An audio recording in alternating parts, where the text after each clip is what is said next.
Welcome into SportBet Extra. I'm your host, Paul Rami, here every Monday through Friday, 1 p.m. Eastern, 12 p.m. Central. Today is Thursday, August 20th. We are here getting closer to college football starting. We've got just 9 days till kickoff. August 29th will be the first game. Can't wait. We're excited for that. And then NFL right around the corner as well. It's just going to be great, man. We've got so much football going on. We'll talk about yesterday's MLB plays. We only had two of those there. Obviously, the best better than the other one there that you could get over on Tails app, Juice Reel, and on Winnable. I'm also on Winnable there. You can get all my plays. Same thing, the Paul Rami. All package prices there. You can just go check it out. Free trials on each of them. So whichever one you like. If you want Winnable, you want Tails apps, you'll get all my plays there. So we're here today. We're going to cover the SEC just like we covered. We finished with the Big Ten. We finished with the Big 12 yesterday. The ACC we did on Monday.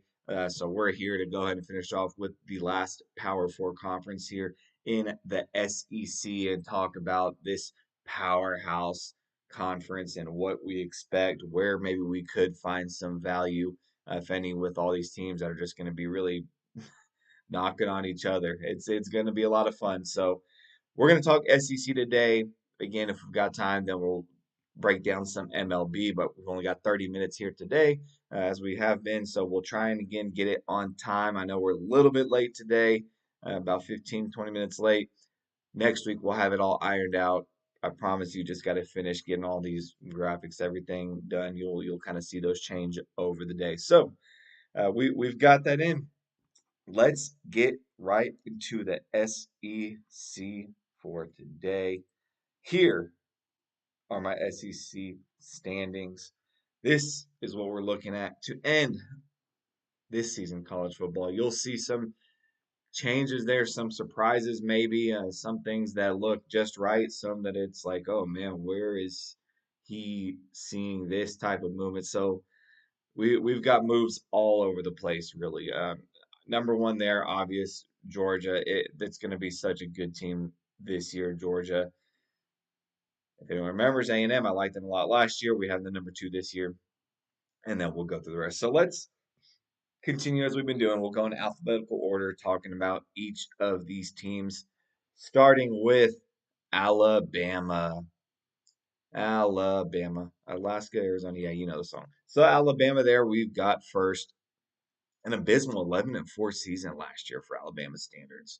They just did not win. Really haven't done much since Kalen DeBoer took over. It's not Alabama football like you think back when Nick Saban was there. They've underperformed. So hopefully, their QB's something that they can develop and maybe turn around the program a little bit.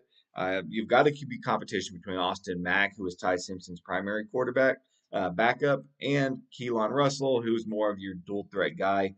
They weren't too bad offensively. They put up 474 yards per game, which was obviously good for seventh in the nation last year. Defensively, they ranked 16th, which is also nice, but again, not up to Alabama standard, having like that number one, number two defense. They lost quite a few wide receivers to the portal, which may cause them to take a dip in that offensive production, but they really focused on defense in the portal. Linebacker Caleb Woodson out of Virginia Tech, a couple of other D-line guys, they're going to be able to get some pressure up front.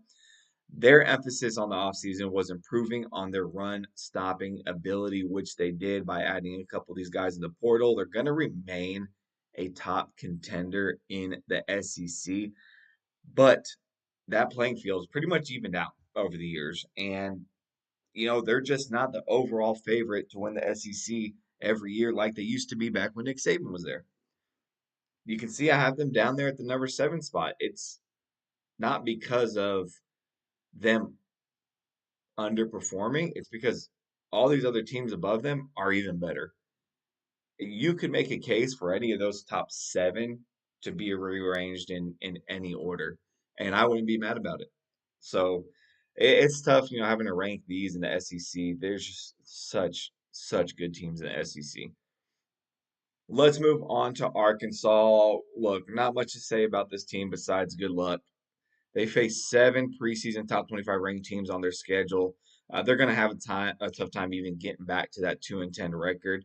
They were below average last year. They made a coaching change in getting Ryan Silverfield from Memphis. He does bring over transfer AJ Hill from Memphis, along with running backs Sutton Smith there. That should help with some familiarity. KJ Jackson most likely going to be the day one starter. However, he was that favorite going into fall camp. This team really they hit a full reset. I don't expect anything out of them this year in the SEC. Easily the worst team here, going 2-10 is probably what we'd expect again. Auburn. I mean, Alex Golish in his first offseason as a new head coach, there was an emphasis on getting players over from the portal for Auburn. A lot of guys come over from USF following their head coach, highlighted by QB Byron Brown. He was the leader of that team there. Other skill positions they followed as well. They just get a complete overhaul in the O line. They add some good pieces on the defensive side as well. Really, that the defense will have more continuity heading into the season, and hopefully they can keep them near where they were ranked last year, 35th defensively, only allowing 336 yards per game. But can the offense take a leap in year one under their new head coach? That's going to be the question. It's not looking very likely based on their tough schedule. I have them just above Kentucky there in Florida. You can make a case to switch them and lower them there as well. That's kind of being generous there with Auburn at the number 12 spot. Florida, another school with a coaching change as Billy Napier was fired. John Summerall takes over. DJ Lagway leaving. That's big, along with a couple other players, but they do add some pieces. They add a QB out of Georgia Tech who's competing for that starting job there. Look, they added Eric Singleton, comes over from Auburn. He's going to give them some great speed, the wide receiver there. They're also focusing on the O line of the portal, right? Trying to be more explosive. A huge emphasis on toughness with this group. We may see a more aggressive Florida team this year. I'd have them maybe sitting right around that 4-8 record, just below Auburn, unfortunately below Kentucky as well. I just think they're going to struggle this year. Florida is. It's sad, man. Sad to see Florida in this type of position when you grew up in that Tim Tebow era. With that squad, it's tough to see Florida down here struggling. Georgia, number one team. This team really they just stuck to like what they know. They stuck to their ways, trying to improve on the talent that they do have right now. They're not really focusing too much on the portal. They do lose a few good pieces on defense, but they add some pieces as well. Ninth ranked defense last year should be able to continue that this year. Look, they finished 12-2 last year, right? They lost to Ole Miss in a shootout in the college football playoff. That's one thing they've got to do is fix that defense. They came in as the number three preseason ranked team in the nation, which they deserve under their elite linebacker and secondary that they've got. They just got to develop QB Gunner Stockton. That's what it is. He's got to develop. He's got to build chemistry with this group of receivers. That's kind of the big goal here in fall training. What they've been doing. They should be able to return to national title contention under Kirby Smart this year. Again, I would not. It would surprise me if maybe Texas is up there, maybe A&M is up there, LSU right under Lane Kiffin. There's just so many things that can happen here. One injury can make a big difference for either of these teams, but I think Georgia still has the core group to carry them pretty deep here in college football playoff. Let's get to Kentucky, who I have ranked number 13 here. Mark Stoops, he's gone from Kentucky. They bring in Will Stein, who will bring that up-tempo offense. Very different from what Kentucky's been known for. They also add QB Kenny Minchie out of Notre Dame, who's the projected starter for this group, as well as like some other skill positions out of Texas, Oklahoma, LSU, just to name a few. Only about six starters returned from last year's team, so this is a complete overhaul for this group. I mean, size and explosive offense, that's going to be the focus here, but what all will really happen in year one? Look, they're going to need to hope that they can improve that offense. I could see maybe a 5-7 finish right above Florida there, maybe tied with Florida about 4-8. It's going to be a building year for Kentucky. They're going to be near the bottom as well. That'd be great though. They're gonna look a lot different from the Kentucky teams that we have seen in the past though. With that type of offense, it's going to be a lot of fun. You're going to see that kind of Oregon up tempo offense that they bring over. So fun team to watch, I think, in the near future for Kentucky this year. Again, a lot of growing pains for them. LSU will get to right now, the number 6 team that I have. Look, huge expectations for this team right out of the gate, year one. QB Sam Levitt from Arizona State, he comes over. That's a wonderful piece for them there. They pair him with one of the highest rated linemen in the portal, in Jordan Seaton. So they add the protection, which you love. That's always needed. They're obviously going to look very different from last year's 7-6 team, so we can't really go off of those stats. Um, Things are just completely changed. It's crazy how just one coaching change it can completely turn a program around. Go from a middle of the pack team to a national contender just like that. But that's the way college football is. And if you get stuck looking at records from last year and not paying attention to what happens in the offseason, what moves were made, what did they do in the portal, what's the recruiting class like. If you don't pay attention to any of that stuff, you're going to be far behind when the season starts, and you're going to be missing out on a lot of great numbers here by these teams. LSU going to be probably big favorites. I got to look at the beginning of the schedule there. I don't have it right in front of me, but you're going to see a lot of lines that are just off to begin the season. So pay attention in the off season. That's going to help you start off the college football season very well. Um, you know, it's almost like what we talked about with Oklahoma State yesterday. This LSU team, right?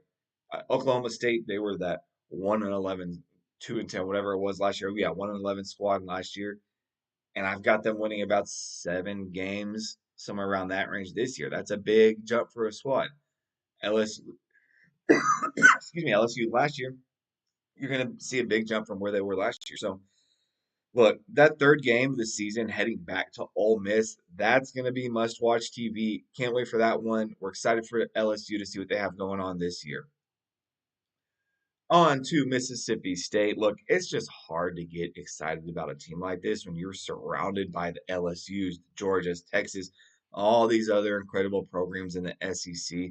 A few coaching changes were made that's going to help with the defense, which was the worst in the SEC, ranked 112th nationally last year. They got a complete secondary overhaul. They add guys from Iowa State, Florida, Syracuse, looking to help out right away. They've got some improved size and strength. I just don't think it's going to be enough for the SEC this year. I'd look for just another bottom of the barrel finish here for Mississippi State, right about that 15th spot, just about better than Arkansas, and not many expectations for them this year. So Missouri's a tough one, right? There's some expectations for this group to perform well, but that's going to be tough without, of course, QB Bo Pribula, who we mentioned. He's gone, transferred over to Virginia and the ACC. They had Austin Simmons come in from Ole Miss, who's got a big arm. He can improve this passing game that only threw for 261 yards per game last season. You really expect a lot more out of him. Their running back, though, Ahmad Hardy, he's going to be that focal point for this team. He's just going to try to build off that impressive season last year where he put up 1,600 yards rushing with 16 touchdowns. You really want to see a lot of improvement here with this Missouri team. They've got a good mix of returners, some good newcomers. Being excited about this team, it feels like they're going to be right around that 8-5 record, somewhere around there, just like they were last year. Expect Missouri to be right in the middle there of this finish. Again, not quite in that upper echelon of the SEC, not in the lower half as well. They're just going to end up right in the middle pack there for Missouri. You can swap them with South Carolina. You can swap them with Tennessee. This is where we see them. Next, we're going to talk about my number 3 ranked team here, Oklahoma. Brent Venables entering the 5th year as head coach. He's got a lot of continuity going into this year. I love John Mateer being back leading this team. Is going to, returning with many linemen as well. They brought in running back coach Dylan McCullough to help with their poor 144 yard per game performance last year, which was one of the worst in SEC, just above Kentucky. Look, another year where they can be a contender. It's just such a tough road in the beginning of the season, taking on Michigan, Texas, and Georgia in three of the first 5 weeks. I like their price to win the SEC at a 10-1 number. If you're looking to get some value, 9+ wins at plus 101. That's even greater. I can see them going 10-2 here again, finishing maybe in that third spot, maybe even 11-1 again. Just kind of depends how the first three out of those 5 games go in the season when they've got Michigan, Texas, and Georgia. If they can beat one of those, Texas and Georgia, especially Georgia, that'd be huge for them. You're going to get a great price if you take that 9 wins at plus 101. I like Oklahoma here. I may get in on them as a long shot to win the SEC, maybe even the national championship. I mean, do I expect them to win it? No, but I like the odds for what this group can do. I'm big on John Mateer, similar to I am with Marcel Reed with A&M. Those two could be nice long shots to win it all for me here. Ole Miss, Pete Golding is now tasked to lead this team, of course, after Lane Kiffin moves on to LSU. They did retain some talent, and the most obvious QB, Trinidad Chambliss there. Running back, Quan Lacey. So they've got a very good offense this year moving forward with their key guys that are back. They added some wide receivers in the portal and a few other positions, but the main focus here is continuing off of last season's success. With the fifth ranked passing offense in the nation, the wide receivers they brought in, they're going to have to adapt pretty quickly. If they can keep that high scoring offense going and replace some of these pieces they lost on the defense with this kind of team approach, they're going to have a good shot to get back to where they were last year. Again, I've got a number 5. They could easily be up or down. They're in the SEC. That's a lot easier said than done, especially with this group that they're going to be facing. So I do like Ole Miss here, right in that 5 spot, just below Texas, Oklahoma. For me personally, I'd say number 1 through 4. That's your top tier in the SEC. 5 through 7, you can kind of swap those around. 8 through 12 could see some movement there. 13 through 16, those guys are pretty much set. So you've got about like 4 different tiers in the SEC here that I'm seeing. Let's go over to South Carolina. Only a few more teams to go here. This team was disappointing last year, right? They go 4-8 with the Lawrence Sellers in that squad. He did decide to stay with the team, which is a bright spot, but he's got to get better at completing passes. Only a 60.8% completion rate last year is just not good enough. Only throwing for 13 touchdowns with 8 interceptions. Look, with the addition of those O-line pieces they got in the portal, they should be able to protect him a lot better, not allow as many sacks, which were a problem last year for this South Carolina team.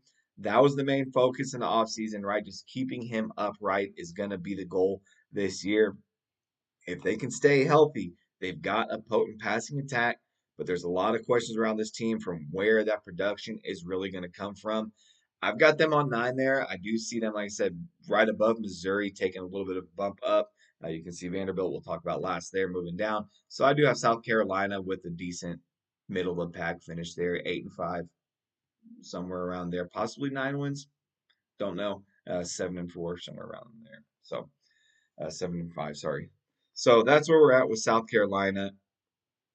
Tennessee, 8-5 last year. That was disappointing for this team to say the least. They had the best rushing attack in the SEC last year. That was good for 8th nationally, running for over 232 yards per game for this team. The 4th best offense in the nation in terms of yardage. Defense was top 6. So, like, where did it all go wrong with this squad? I mean, those losses against all the ranked teams last year, that's where it went wrong. They just weren't good enough when they played these guys in that top tier, like we mentioned. They couldn't hang with them. QB Joey Aguilar, he's gone, moved on to the NFL. They've got a QB competition going on right now that they're going to need to figure out. Typical portal moves, right, and your losses, your additions, things like that. But the main focus here is how do they create that balanced offense this year? I think they struggle a little bit this year. I do think they're going to end, above right there, Missouri, South Carolina. but I don't expect them higher than anywhere in that 8th spot for Tennessee. One that a lot of people, of course, are making noise about is Texas. We've got them right there, number 4 spot. Another team, massive expectations under Steve Sarkisian there. Arch Manning has got to have an improved year and show that he can be that potential number 1 pick if this thing is really going to work at all. They bring in that wide receiver, Cam Coleman, out of Auburn after losing a few wide receivers to the portal. They upgrade the running back room, bring in Hollywood Smothers out of North Carolina State. They bring in Raleek Brown out of Arizona State, so you get some good depth there. Hopefully, can help their poor run game that was only good enough to put up 168 yards per game last season. So it looks like you do make some moves there. This team, they're all going to be all about defense, though. They ranked 4th last year, only allowing 278 yards per game. If any can become more accurate passer, that's going to help this team. Not sure if I would pick them to win the national championship, but I do have them making a college football playoff appearance there.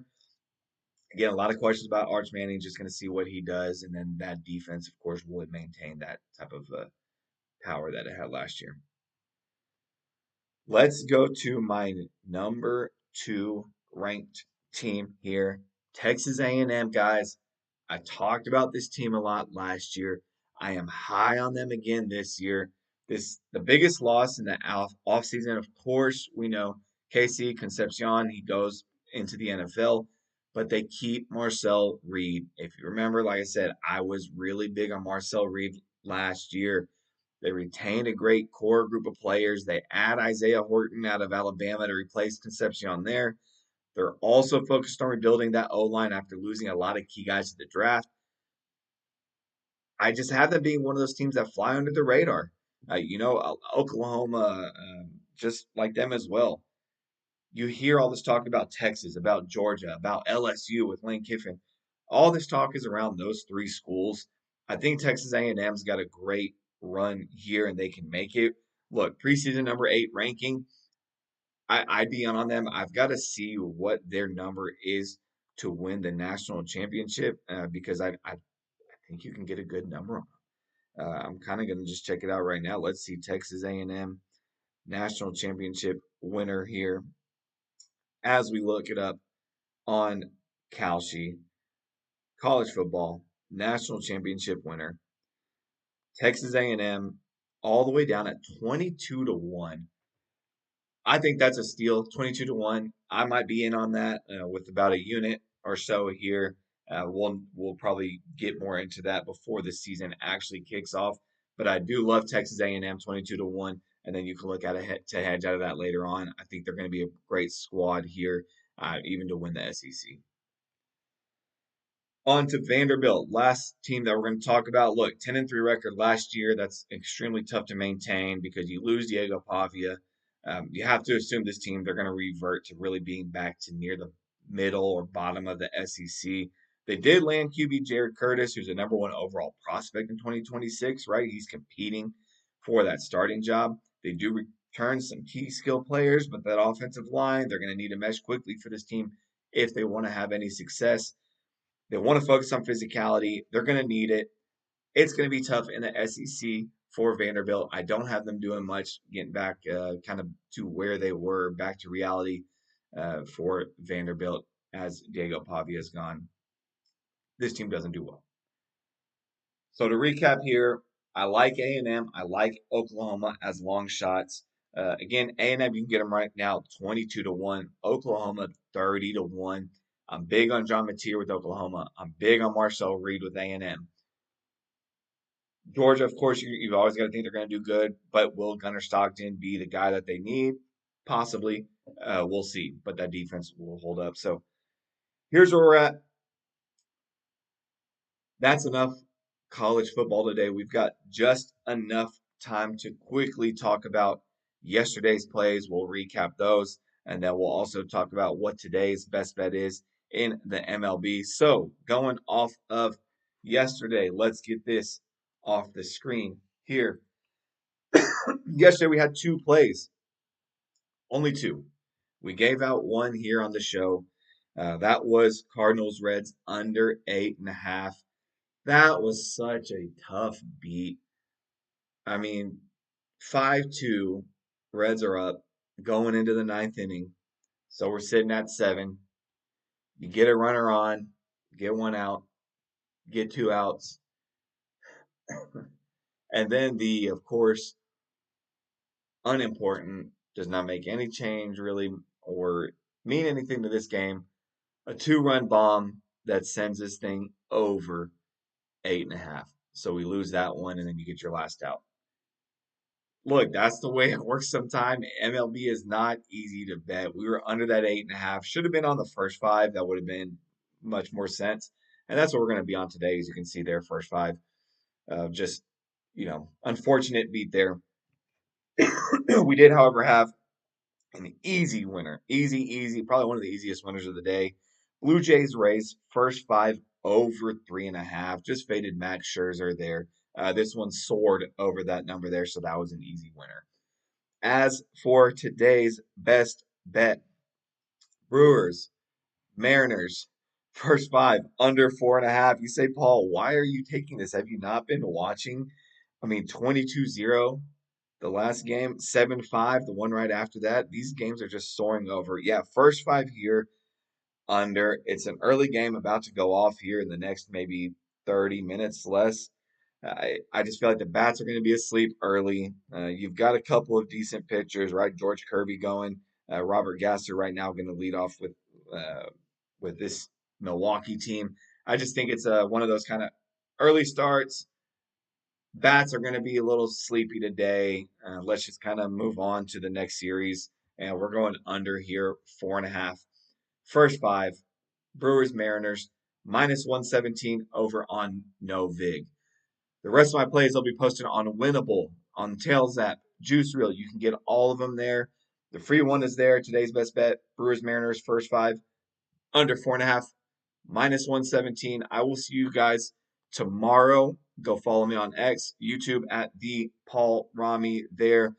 Tomorrow's show concludes the first week. I will see you all then. Have a good one.